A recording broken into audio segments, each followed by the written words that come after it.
Hello everyone, I'm Kat from the Littlestown Library of the Adams County Library System, and welcome to today's Tiny Art for Adults and Teens. Today we are doing a painting celebrating Juneteenth. Now, for those of you who may not be familiar with it, Juneteenth is a federal holiday. It became a federal holiday last year on June 17th, 2021. And although it has been celebrated annually on June 19th throughout the United States, in different states, since 1865. It originally comes from the emancipation of enslaved African Americans when the Union Army General Gordon Granger came to Galveston, Texas, and announced that that the slaves were now free because Texas was the last state to still have slavery legal. So Juneteenth, which is now a recognized federal holiday, is celebrated June 19th every year. It's sometimes also known as Emancipation Day, Freedom Day, Black Emancipation Day. It does have an official flag now, which this here is the official Juneteenth flag, although the one at the top here, this is the Pan-African flag, and many times it has been associated with Juneteenth, even though it is not the official flag.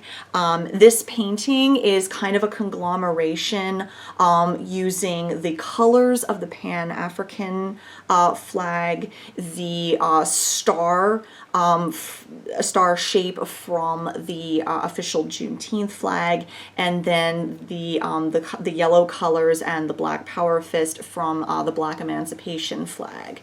So we're kind of combining all three of those together into one in order to celebrate Juneteenth and the freedom that was given to enslaved African Americans. So if you signed up for an art kit, then you'll receive the following: one 4x4 canvas,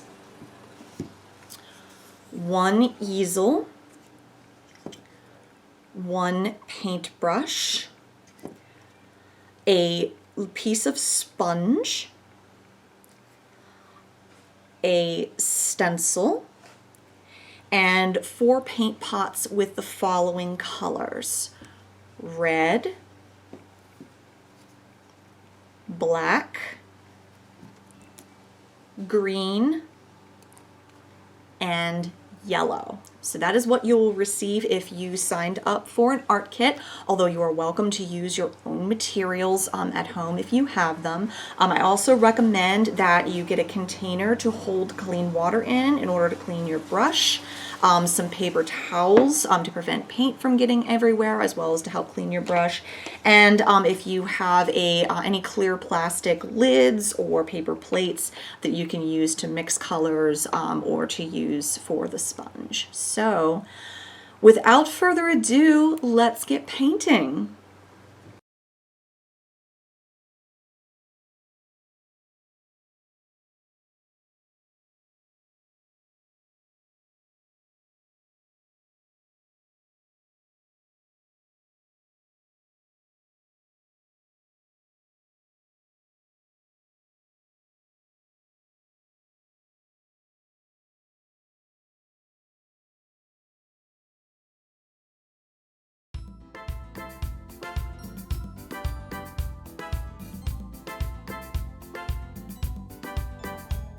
Alrighty, so probably the first thing you'll want to do is to take your stencil and put it roughly in the middle of your canvas. And if you want, you can just draw a circle, tracing around the edge to just make it a circular shape. Or if you want, you can also make little little triangles around the edge to give it a starburst look, so it looks more like the Juneteenth flag. So you can do either one of those. I'm gonna go ahead and do a very light circle first, and it doesn't have to be heavy at all, just enough to give you an idea of the area that you're going to want to keep yellow. And it's a lot easier for the yellow to stay bright if you just put the yellow directly onto white rather than having to paint over the black.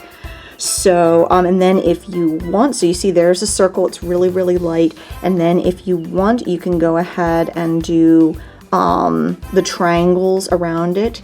And I recommend that you have your canvas flat for this part. So if you want to do triangles, you can go ahead and do that. Otherwise, we'll move on to the next part of the drawing. Okay, so I actually did lay, when I turned off the camera to move on to the next part, I did lay my canvas down and drew the kind of sunburst or starburst triangles around it. It's so much easier to do that when it is lying down and you can actually turn the canvas to go all the way around. But now we're going to go ahead and put on the colors. So the first one we're going to use is the red, because that is at the top of this flag. So go ahead and put red across the top here, covering up the white. And if you want to mark roughly where the red will end, you can do that. I'm going to go down about a third. You basically want to divide the canvas into thirds. So 1/3 red, 1/3 black, 1/3 green. So we'll go ahead and do the top first. And if you want, you can do whatever you want. If you kind of want to give it sort of a distressed look, you can just do, if you see right here, it's just kind of, it has some of the white showing through. If you want to have it solid, you can do that as well. It's pretty much whatever, however you want it to look. If you want the different bands to kind of bleed into each other, you can do that as well. I'm going to keep mine pretty sharp, I think, just because I personally kind of like that, but you can do whatever you want to sort of to personalize this. Now I just have to be careful around these little triangles, so that way I get as little red in there as possible, so that way it doesn't, that way my yellow, when I go in and do the yellow, will be the brightest that it can be. So I'm just kind of tapping very lightly with the edge of my brush and then kind of going across like that. So, and if it's easier for you to just lay the canvas down flat, you can do that as well. I just find it easier to actually record painting this way, so that's why it's like this. And don't forget that if you have a thicker canvas, to make sure that you get the sides and the top as well, so that way the flag is continuous and just goes all the way across. So I have a thicker canvas, so I'm gonna go ahead and do that as well. And if the red isn't quite as dark as you would like it, or it's kind of streaky, we can always go back over again and do another layer, or you can just sort of drag your brush just nice and straight across to kind of ease out any of those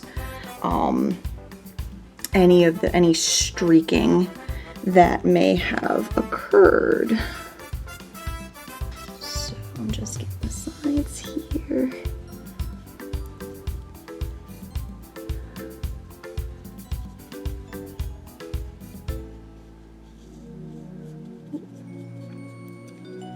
And if you do go down a little bit further than you would have liked, it's okay. We're going to do the red at the top and the green at the bottom first, because that way if we blend over a little bit further than we'd like, the black will be able to cover that up. So once you've got the top portion there painted, make sure you clean off your brush really well.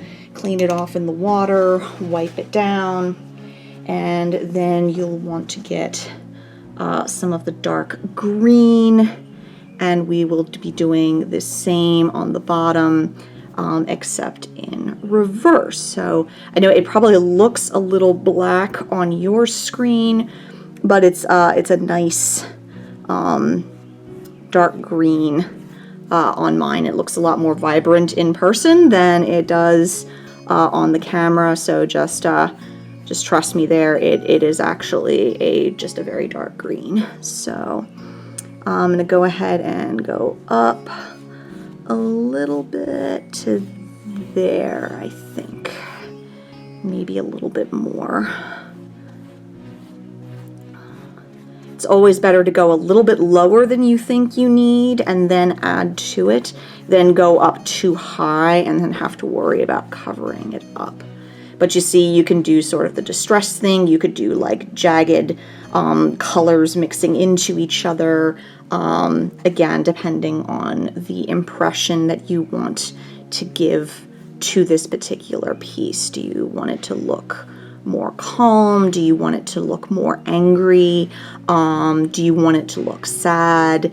You can do a lot with just the way that you put the colors onto a canvas. You can tell a lot about a mood of a picture. So I know this is a little bit more stylized, so it might be a little more difficult to put something like mood into it, but that's just kind of how I'm interpreting it. So, and again, if you have wider sides, then go ahead and make sure that those are taken care of. And I'm going to go up a little bit more so that I'm just barely touching the and it's okay if the middle black stripe is a little bit narrower, because we will be having the black fist in the middle, so there will be overall more black in the picture than what it might currently look like. So it's okay if the red and the green are a little bit wider, or if you want to keep them completely even, that's totally fine. I'm doing my best, just kind of eyeballing it. If you're a real stickler for having everything being absolutely perfectly aligned, especially since we're doing kind of like a flag thing, then you're welcome to do that. If you wanted to use like a ruler or something and measuring it out and do some really light lines on it, you can do that as well. Whoops. So that is, but that's up to you. Again, whoop, come on, stay still. However you want to do that. Oh, my canvas doesn't want to stay still today. Okay, so I've got my sides. All right, so I've got my sides. And now I'm going to go ahead and clean off my brush again. And I'm going to get my black paint. So, go ahead and get my black paint. And I'm going to go ahead and the sides. Now, if you want to let the red and the green dry first, you can do that. I'm just going ahead and doing the painting, and I'm trying to keep the borders a little bit separate until I'm ready for that. So, and again, just being careful around my little triangles. Careful around my little triangles. And just go right across. If the green and the black mix a little, it's probably not going to be quite as noticeable than if the red and the black mix. So that's why I did the red first, to give that a greater opportunity to dry before breaking out the black paint.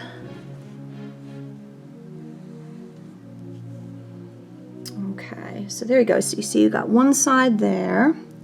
And if you need to, you can take your canvas and like turn it upside down, and in order to get the other side. So again, you don't have to keep your canvas in one specific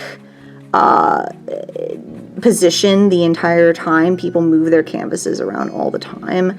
I'm generally not when I'm doing these videos, because that can get things can get a little blurry and a little weird. So I'm trying to just do everything with it oriented the same way, but you are under no obligation to do that. You feel free to turn it, lay it flat, paint it upside down, whatever makes it easier and more enjoyable for you. So, all right, we're getting closer to the little triangles.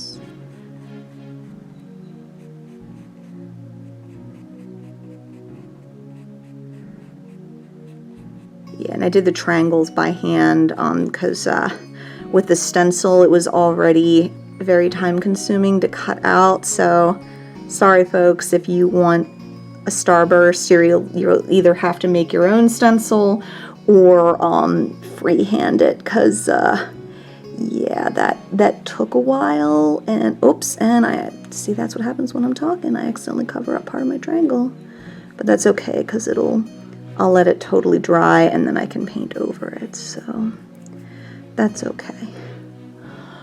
Alrighty, so once you have your have that on there the way you want it, and you've got your sides done, go ahead and let everything dry completely. Depending on how heavily you have put down the paint, it may take a little bit longer to dry. So if you and actually I need to add a little bit of black there, because the black is not quite,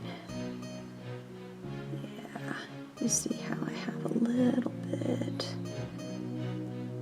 There we go. Okay. Now the black looks more even. But anyway, yeah, so depending on how heavily you've put down the black paint will depend on how long it'll take. So I would try to give it 10 to 15 minutes just to make sure that the black here is completely dry, because when you put down the yellow, you do not want any of the black coming through. So we'll see in about 10-15 minutes.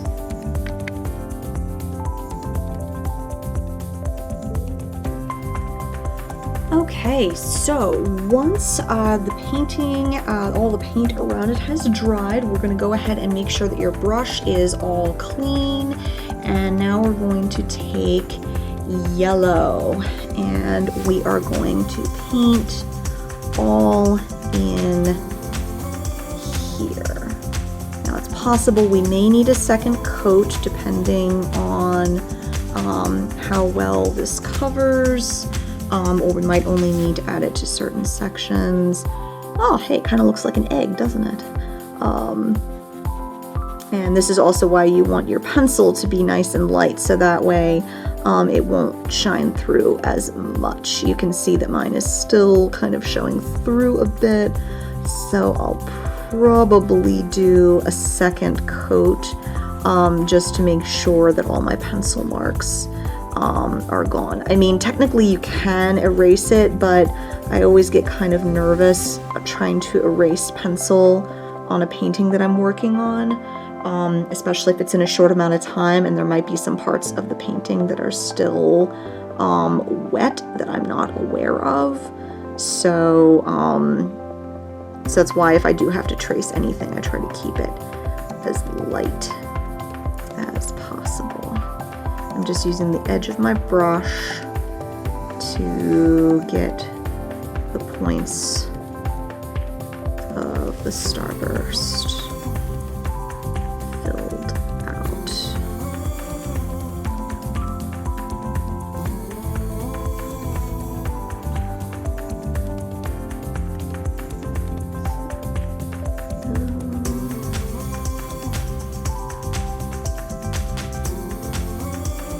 Let me see there. There's part of my star that needs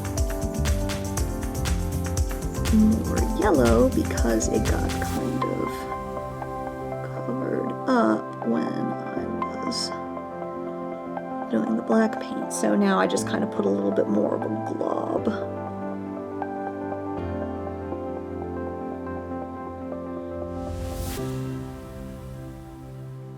And it's okay if the edges are a little fuzzy because again, we're not painting over a stencil, we just kind of freehanded some of this. So again, if you have a starburst stencil that's about the right size, that's about the size of like a 50-cent piece, or a silver dollar, no bigger than that, then you could always, you know, use that to create and paint over that, like just lay it down on the painting and on the canvas and do it that way. But we're being low tech, so we're not going to be quite as fancy as that. We're just doing the best we can, eyeballing it here. Okay, so I am trying to cover up any white spots, speckles, trying to keep them kind of pointy. There we go.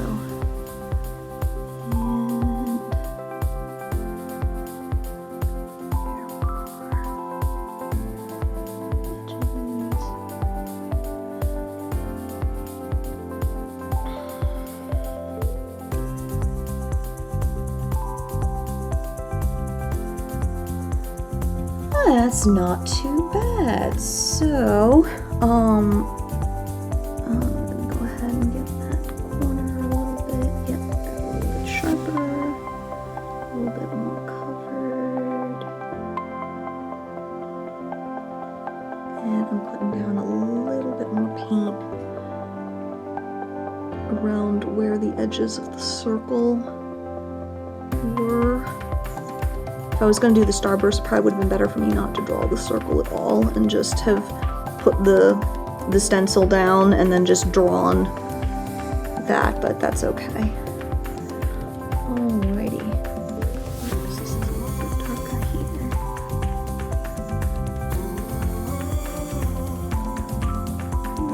And just a little bit of paint.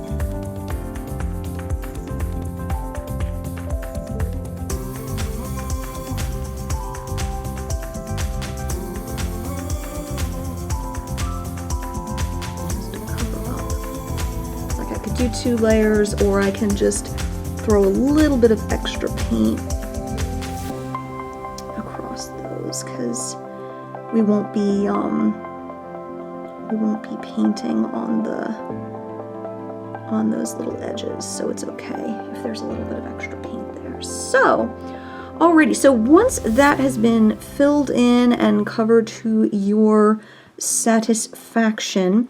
Then we're going to go ahead and let this one also dry for another about 10 to 15 minutes. We need to make sure that it's completely dry because we are going to lay the stencil down on top of it, and you do not want your stencil to get stuck to the canvas because that will be very difficult to get up, and then you might leave like bits and pieces of paper stuck to your canvas, and that would be kind of ucky and horrible. So go ahead and let that sit. Make sure that you clean off your brush and let that sit about 10-15 minutes, and then we will come back to it for the final piece.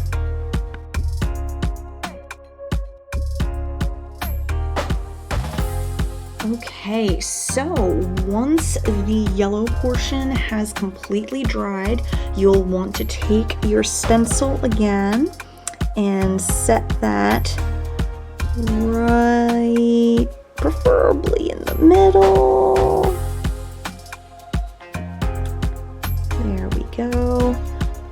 All right, so you see it's right there. Okay, then you want to take your piece of sponge, and I recommend taking some of the black paint on your paintbrush and putting it on the sponge rather than trying to dip the sponge into the black paint, especially if you don't have like a palette or anything.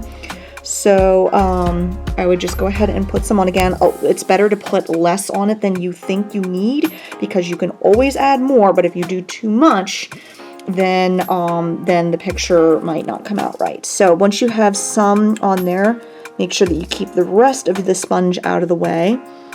Place one finger on there and then lightly dab. Okay. And see, you want to make sure that you're not going over here onto the rest of the yellow. So you can always turn your sponge around, and again, it's better to just go ahead and get some more paint, put that on your sponge. If you need to ball your sponge up more so you have a little more control, you can do that too, but just kind of dab. If you feel more comfortable, you can always use your brush, but the problem with the brush is sometimes it leaks a little much, and as you can see, this is kind of a delicate stencil, so you just want to be careful with that. So it is going to keep it, so yeah, you can leave it as more of a kind of distressed look, or you can go back over it, but once you have it looking like you think you want, then carefully, so I see I peeled that up, and it's like, okay, it's not terrible, but the fists and everything are a little bit too,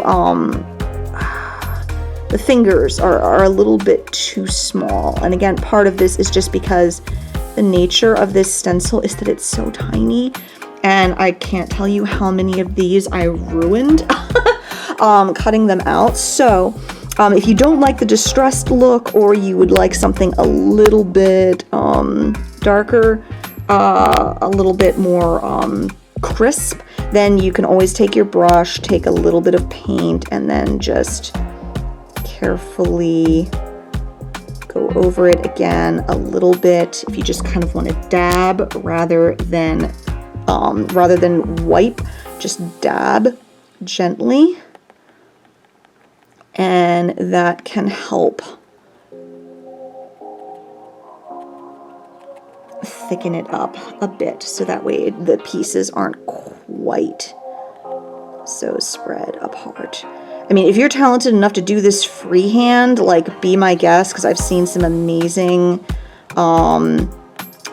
black power hands done out there freehand, but I'm not nearly that good, so that's why I have the stencil. So alrighty, so I'm gonna go ahead, peel the stencil up again, And see, that looks better. That looks much better, and I can still use it as kind of a reference.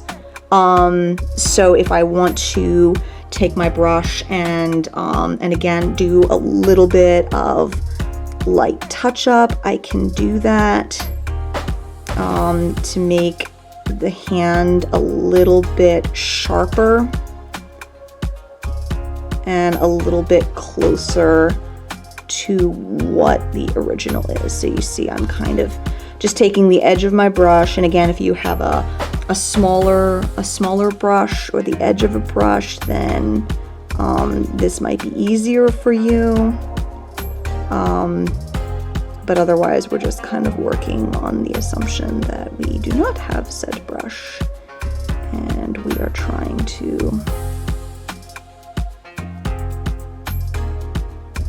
just do this as best we can.